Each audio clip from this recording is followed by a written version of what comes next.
Welcome back to Photoshop for Photographers, and today we're going to take a look at selections and adjusting your brush size. So the two main aspects that we've been looking at are creating these adjustment layers, and we create these adjustment layers, we can control that mask either by painting in with the brush or first making a selection. Today I'm going to show you the different types of selections, how to add and subtract from a selection, and then we're going to go over to brush size, and I'm going to show you how to quickly and easily adjust your brush size.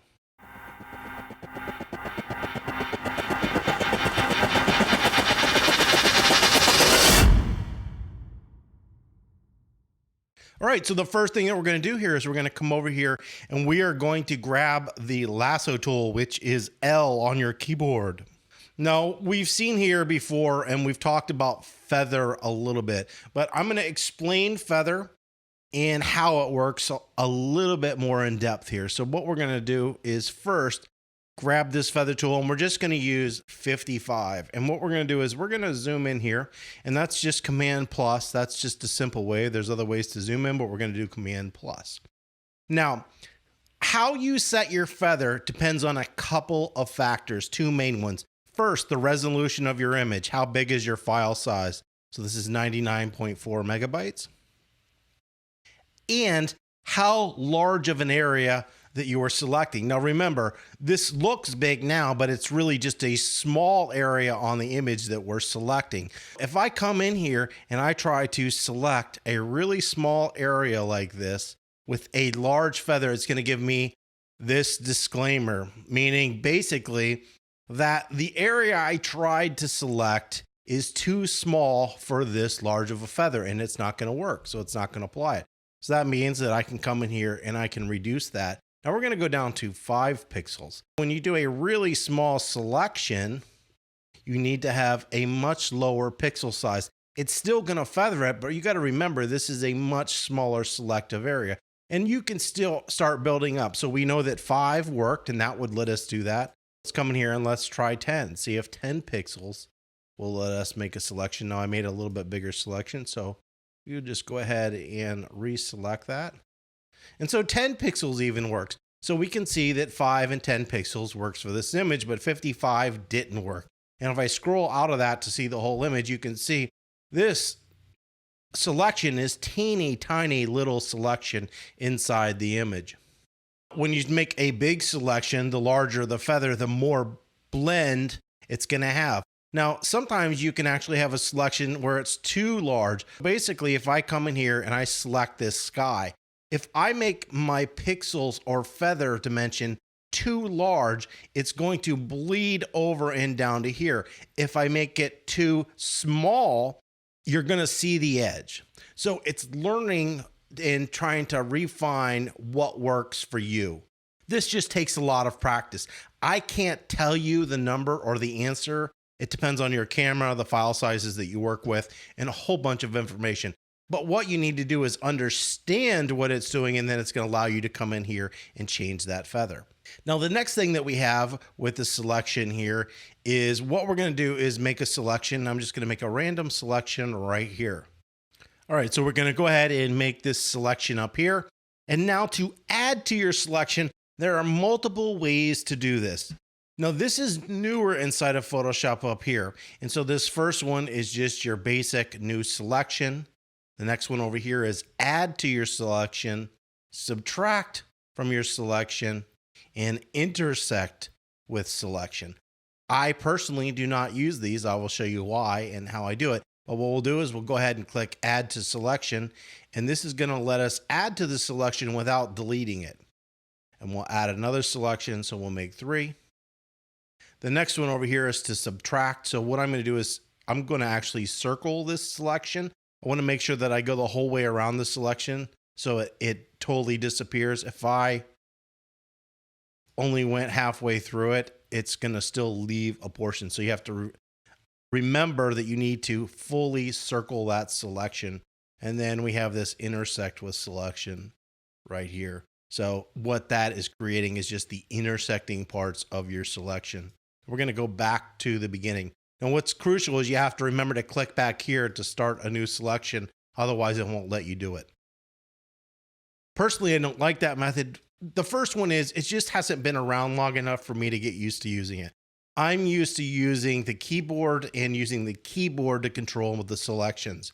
Now, if I want to add to a selection using this lasso, I'm going to use the keyboard and I'm going to use Shift on the keyboard. When I press Shift, you are going to notice right on the bottom right of my lasso, a little plus icon is appearing. I'm holding Shift, I'm making a new selection, and it lets me add to that selection. Once again, hold Shift, make a new selection, you're adding to that selection. Now, if I want to subtract from that selection, I'm going to hit the Alt Option key. So we're going to go ahead and hit Alt Option.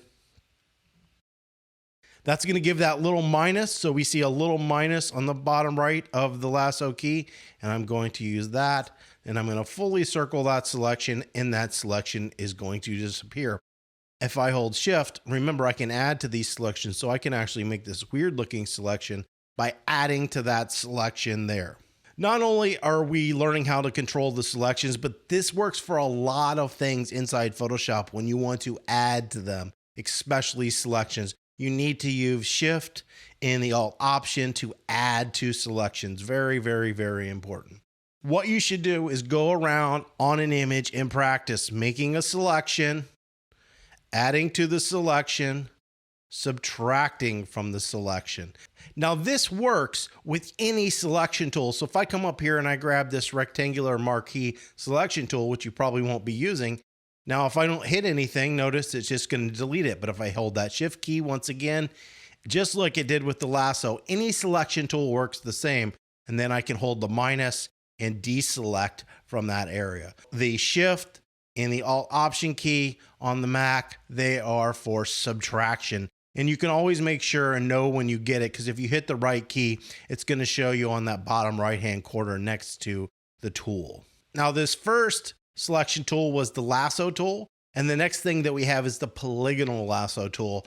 The polygonal lasso tool works like this. You're going to come in, you're going to click with your mouse, and it sets a point. And from that point, you have a line. And you draw that line down to where you want to set the next point. And then I will click and set the next point. And then I'll click and set the next point. And click and set the next point. And you'll do that all the way around the subject that you want to select simply by clicking and setting points. And this works really good for any sort of object where it has a straight line. Now, this is the coolest part about the lasso tool. We're actually going to go back to the lasso tool. And this is actually how I use the lasso tool. So what I'm going to do is I'm going to select this dome. It's circular and has curves. And then I'm going to select the rest using the polygonal lasso tool. But I'm never actually going to switch the tools.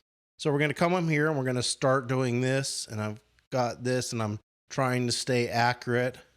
And I come down here.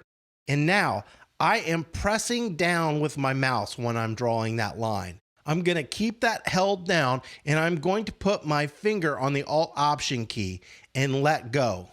And what that's going to do, once I've let go with my mouse, but my finger is still pressing down on the Alt Option key, that's going to let me drag a line out and become the polygonal lasso tool. I'm using the polygonal lasso tool, and I'm doing this by holding down on the Alt Option key.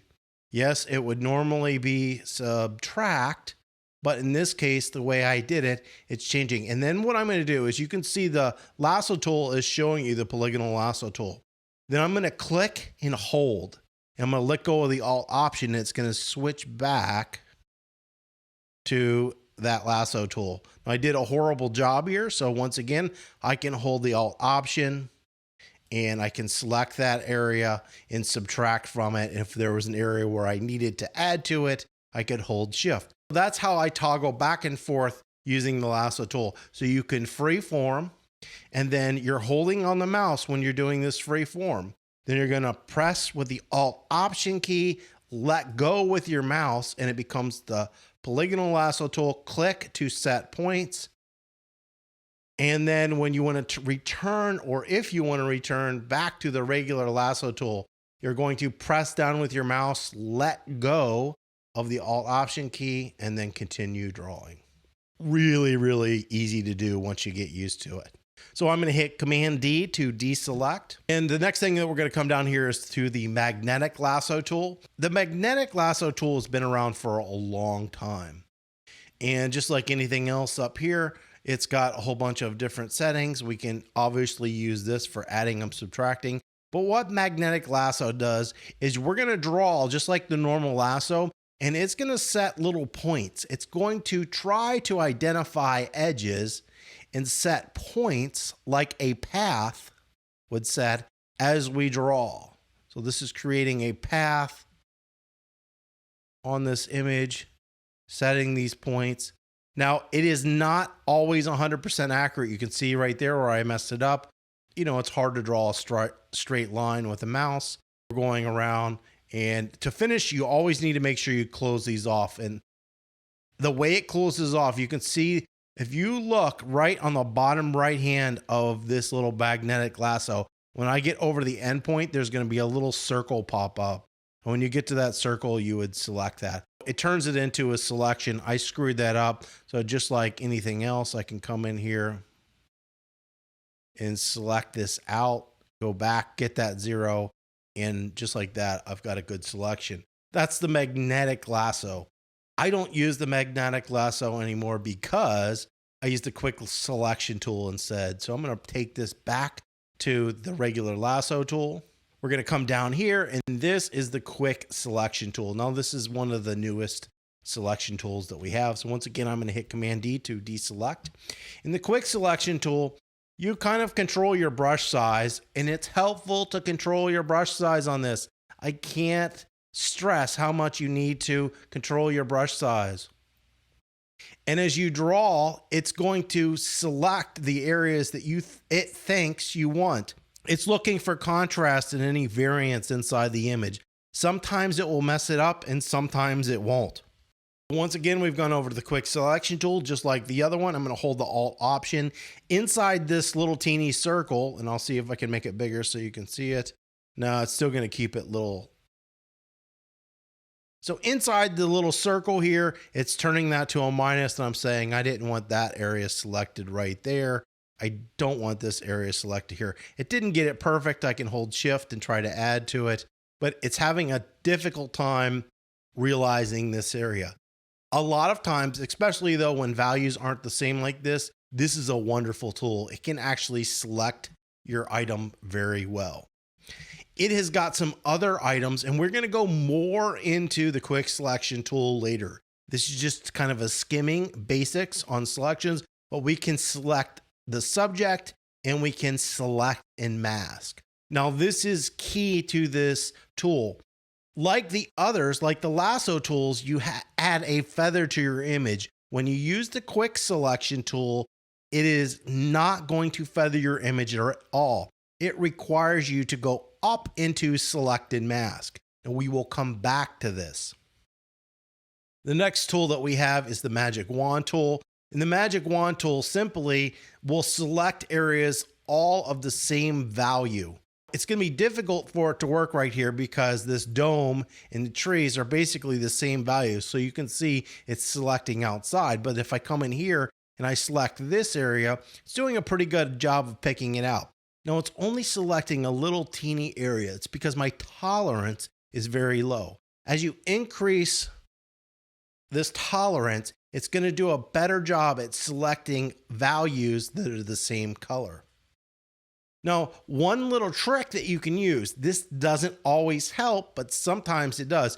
Notice I selected this one little area, but since this area outside it is dark, it's not selecting anymore. You can uncheck contiguous, and when you select one thing of one value, it's going to also select other areas in the image that are the same value. What I can see right now, and we'll zoom out, yeah, it selected some of this sky as well because this color is the same as this color. It doesn't distinguish between anything. It just is picking that color everywhere. And so that's kind of the problem when using the Magic Wand tool. The Magic Wand tool is really good for graphic design where you kind of have flat art and everything is a solid color. It lets you select an area really, really easily. It's not that helpful in photography because we have gradations of colors, and this doesn't do the greatest job at selecting gradations. We have sample size here. I usually use 5x5. And what this means is when you come in here and you sample or pick a color that you want it to select, if you were to just have point sample, it's literally one little pixel. And if you were to zoom in really, really far, this is one pixel right here, or this is one pixel. But if you look at the other pixels around it, they're all different colors. So when you're kind of zoomed out, you don't know if you're picking this color or this color or this color. When you change your sample size to 5x5, it's looking at all the areas. So if you pick this point, it's looking at all this stuff around here. The higher you do, the more of an average it gets. So what it will do, it will take an average of all those little points, and that will be your color. I usually use 5x5 or 11x11. We're going to go ahead and hit Command D to deselect.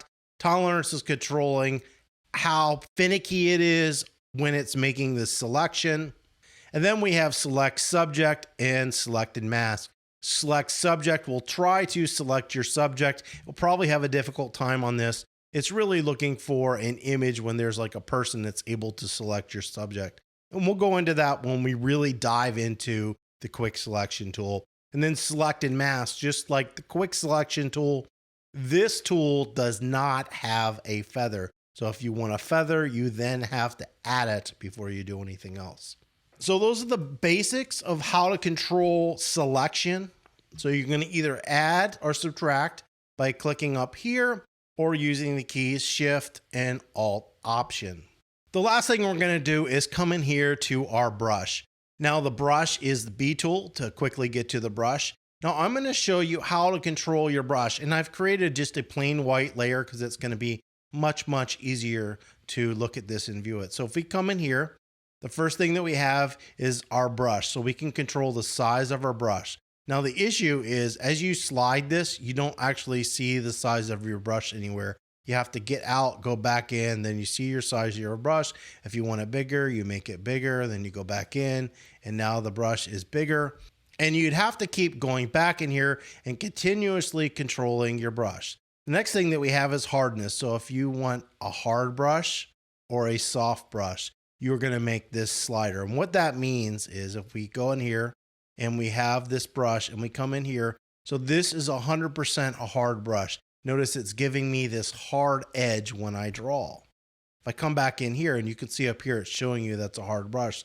If I make the hardness all the way down, this is going to give me a soft brush. So if I come in here, what this is going to do is feather the edge. So it's going to go from 100% to 0, and it's going to soften that edge. This is usually the way you want to go when working in Photoshop because it helps blend it into a specific area of the image. Now, it's kind of a pain in the neck to come up here and slide these little sliders around because you can't actually see the size of your brush. Actually, right now, my brush is hidden behind the little purple thing that's spinning that helps you locate my icon. So what I'm going to do is I'm going to make this bigger just so we can see it. Now, I'm making this bigger by hitting the bracket keys next to the letter P. So if you use the right bracket, it's going to make it bigger.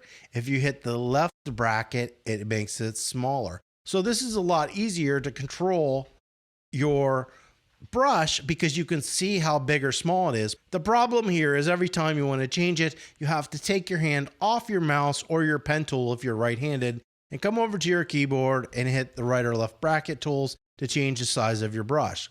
There's an easier way, and this is my favorite way, but it's a little bit confusing for people. So I'm on a Mac. I'm not positive of the keys to do this on a PC, but I'm sure just by hitting a couple of them, it probably has to do with control. It should be control option, but I'm not positive. What you're going to do is take your finger, your left hand, and hold down the control key and the option key. So control and option. And then what I'm going to do with my right hand is left click or click and hold with my mouse. I'm clicking and holding. And if I drag to the left, it makes my brush smaller. And if I drag to the right, it makes it bigger. Even better, if I drag down, it makes my brush harder. And if I drag up, it makes my brush softer. Now, this does not work in Adobe Camera Raw, and Adobe, I wish you would change this. This is basically how I control my brush size. Why? Because I can see it live exactly how big the brush is. So if I come back to my image here, and we're just going to zoom out here, if I want to apply this to a specific area, I can come in here and hold this down and make my brush the size that I want to make it. Or if down here, I need to make it smaller, I can make it smaller, and I can control that hardness. That is how you control your brush size. You have three options. You can come up here and control it here. You can use the bracket keys next to P to control it, or you can hold the Control Option key and click and drag left, right, up, down. Hopefully that's been helpful today. If you have any comments or questions, you can leave those below. And as always, don't forget to subscribe.